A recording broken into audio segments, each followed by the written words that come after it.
She could be actively sucking my dick at the bar while we're getting married at the same time, and dudes would still be going, "What are you doing later?"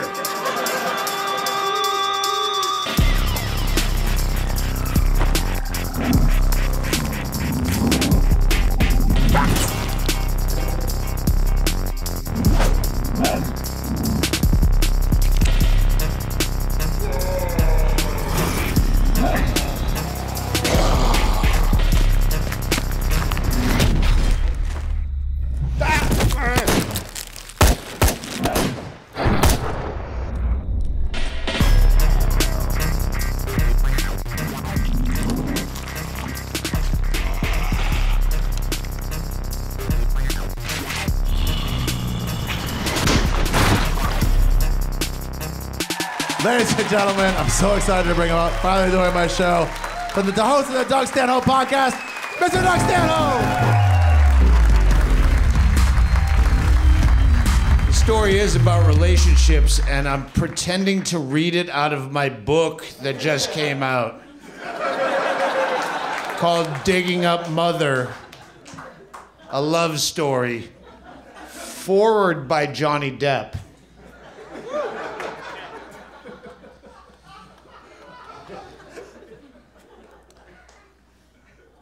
There's a chick, a lady I used to date in the late 90s. She was out of my league. She was a former child star, one of People magazine's 50 most beautiful people in the world, but not one of mine. But she was, she was out of my league, but we had nothing in common. I don't know if you remember the old Coach and Horses. It's now called the Pikey. It was a shitty dive bar down on Sunset. And that's where I hung out. I just lived there, slumped over with my seahorse posture at the bar. And this fucking A-lister chick, she was hanging out with the Kennedys and going to dinner with Rod Stewart. And I'm not invited. I'm down fucking off at the Coach and Horses with the schlubs and the relationship ended where she took some crazy flight. I'm going to the Cannes Film Festival. Really? Can I come? No. And I know that she has this big shot, global A-list ex-boyfriend over there that, well, I can't come, but you're going to be with that guy? And she came back. And the long version is in the book. Doug Stanhope, Digging Up Mother, available now on Amazon. She comes back and I said, "So were you with that guy?" And she goes, "Yeah, I saw him." And I said, "Did you fuck him?" I just cornered her, just said it. "Did you fuck him?" And she said, "No." But then she continued on with, "But I gave him a blowjob in his car." You could have just stopped after no. Like, technically, you wouldn't be lying. You wouldn't be perjuring yourself. You didn't have to give me the blowjob in the car. I can't tell you who the guy is, but I'll tell you what he does for a living. He's the Prince of So I'll just leave it vague. That's not in the book because the lawyers wouldn't allow it. Now you know the rest of the story.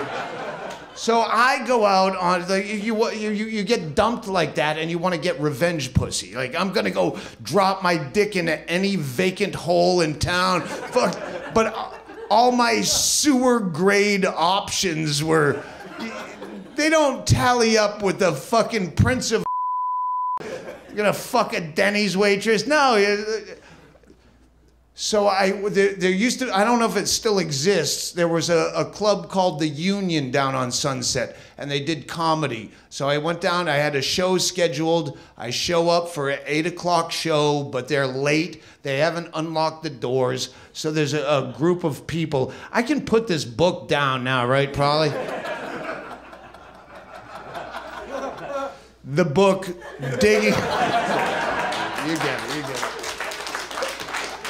So I'm outside of this club waiting to go inside, and they're closed, but there's a group of people gathered, and there's a girl alone that was probably to this day the most beautiful woman I've ever seen in my life.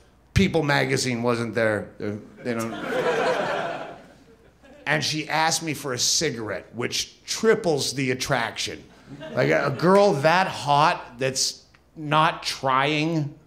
Like, fuck yeah, she's not a Hollywood chick. This is an actual hot chick, and she bums a cigarette, and I start some small talk. I'm not good at it, but what comic are you here to see?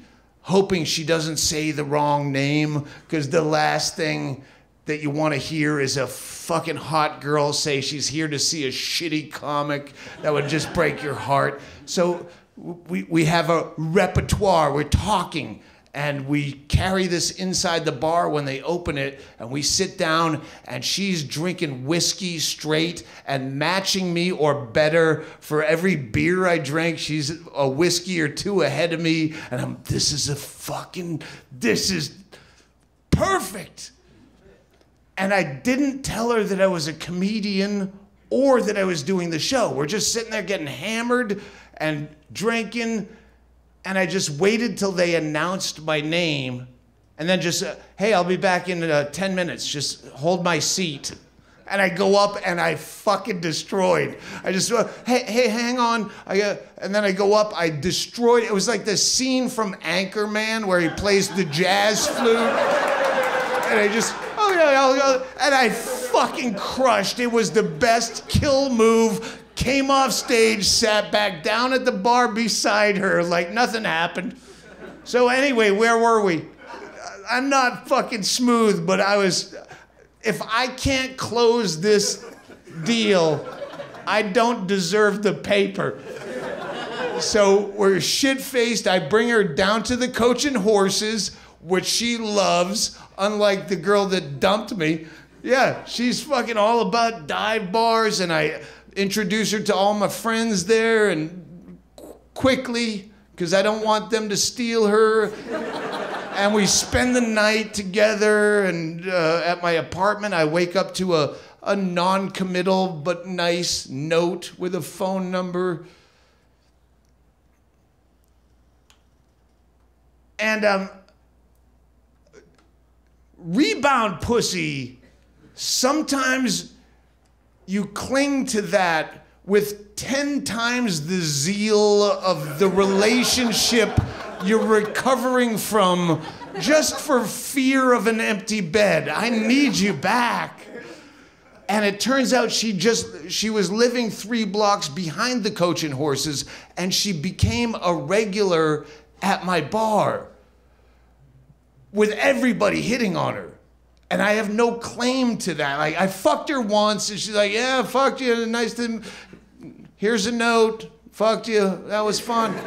So I don't have a claim. She's not my girlfriend, but that's my rebound pussy. And everyone at the bar is now hitting on her now that she's a regular. And even if I did have claim to her, no one would have. She could be actively sucking my dick at the bar while we're getting married at the same time. And dudes would still be going, what are you doing later? And there was one night where I didn't want to be aggressive with her. I'm hands off, but there was one night, there was a group of regulars back then at the bar that I knew. There's 3 levels of regulars. There's the guy that you hug when you come in, there's the one that you high five, and then there's the one you nod at. And this one guy, Lorca, was his name. Lorca, he was a nodder. He was a third level regular. And he was this brooding, dour drunk. He's a runny little fuck. And when he get drunk, he looked like he was always at the edge of a fist fight. But he was always sitting with, Renee was the girl, the beautiful girl. And I noticed he's sitting with her a lot. And is she fucking him? But I can't ask. She's just a girl I fucked, but she's everything I need. I need you now. I can't be alone with the fucking carnival in my head, in my bed. And there was a night where we ended up playing cat and mouse, where they were sitting together and he'd get up to get a drink and I'd sneak in and try to get her over to my table, or she'd get up to take a piss and I'd strategically locate myself by that end of the bar, so when she came out of the bathroom, hey, I bought you a drink, come over this way. Fuck that guy, come this way. And it was a long night of drinking where I noticed Lorca was leering at me. And I've seen him do this every night that I sit at this bar, but tonight I think, is he trying to mad dog me? Is he just fucked up? But he's just staring at me. He'd come up to my table and lean on it. Maybe he's just fucked up. And at that point, my friends Matt Becker and Big Fat Ralphie May, if you know Big Fat Ralphie May, they show up. And I go, I don't know if I'm being paranoid, but is this guy trying to start shit with me? Like, look at how he's looking at me. And they're both more paranoid than me. And Big Fat Ralphie May, yeah, Dougie Stanhope, yeah, that guy's trying to start some shit. Fuck that dude, man. And but he has done nothing overtly for me to like step up to him and go, hey, you know that the weird look on your countenance is disconcerting. Can you stop that, sir? I have nothing to say, but I'm sad that I'm such a coward. Like, do I have to man up to this dude? Like, he's done nothing. I'm sad that I'm so deluded by this girl that I don't even know if I have to be brave in the first place. I just want the girl. So I just let it ruin my night while he's staring at me and I'm staring at him and I'm staring at her and I don't know how to fucking close the deal. So at one point, they call last call. You're welcome to be invited to get the fuck out of our bar. We all funnel out, and I'm still trying to figure out how I can close the deal. Or if I'm gonna have to fucking fight it, dude. I don't. So we walk out of the bar. Ralphie May, Matt Becker, and I, we take a left to go to the car. And this dude, Lorca, runs out behind us to try to cross Sunset Boulevard in a hurry, and he gets killed by a speeding car. Literally knocked him out of his shoes.